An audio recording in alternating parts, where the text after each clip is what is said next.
And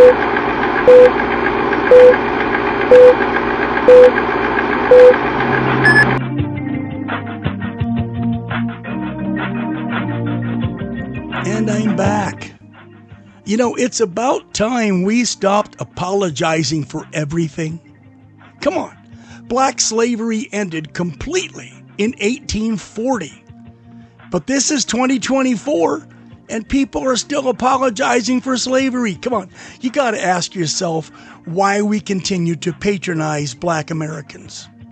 From the soft compliment or the shameful bowed head to the outright bigotry that we bring blacks to the surface of society and do whatever it takes to keep them there. Yes, bigotry. It works both ways, people, and don't you forget it. Now, we're talking about what? 12% of the legal population? 12%? Yet the apologetics continue at a totally disproportionate level. In television advertising, for example, we promote blacks in an entirely positive light, occupying the small screen in over 87% of the time, and presented in a positive light over 98.6% of the time. Come on! You're going to be hard-pressed to find a black villain in almost any TV series or ad. Now, while our Black American brothers and sisters are painted in a positive light on regular TV 98.6% of the time, those other than black, that would be white people, that would be yellow people, that would be red people, okay, anybody other than black is painted in a negative light on the same shows on TV 48% of the time. Oh, come on, guys. The disproportionate representation of blacks over whites, that's an obvious slap in the face to reason itself. In higher education, it's the same thing. Recently, there's a bit of a brouhaha erupting at UCLA because they refused to admit a black American to med school. Okay, this applicant failed his SAT, his MSAT. His scores were way below acceptable minimum scores, but still, you've got those thin-skinned, whiny-ass blacks up there saying, admit him because we have open chairs. We still need to fill these seats, even if it's with a wooden dummy? Come on. In light of this disappointing figure, some medical schools have actually begun, I'm serious, to lower their standards in order to pass people of inferior education through their system.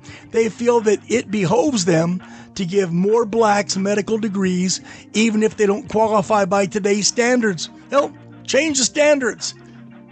Come on. I don't want to see that kind of a doctor, do you? Lawyers are the same way. Now, American blacks and whites we've been pitted against each other for generations, with the real thrust beginning under Lyndon Baines Johnson. His administration was 1963 to 1969, and it was his administration that crafted the wholly prejudicial, bigoted welfare state to cater to and coddle the lowest of the low among American blacks. While there are some very sharp American blacks out there, some very smart black people, as there are smart white people, okay? The problem we have is they're being put down because we need to fill empty seats because they're black. Come on.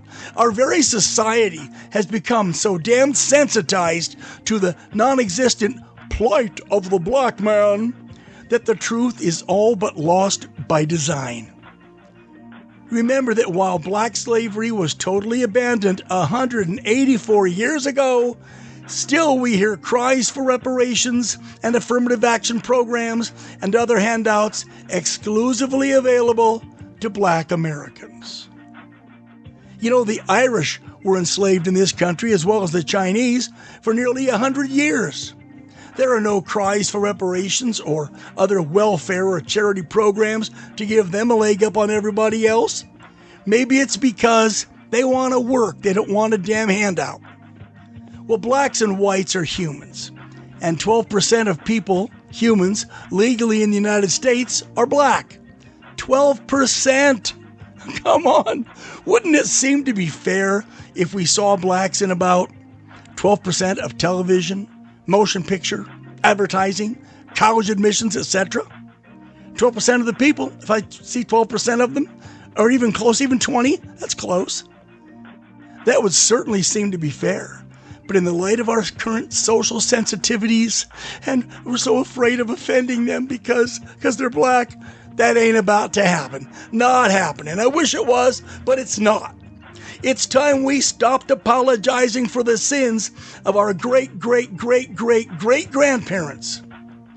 We played no part in the horrific sin of slavery, neither did anyone in living memory of the memories of those now dead over 100 years. Also, there's not a single black whose great-great-great-grandparents can recall any of the elements of slavery either. Get real.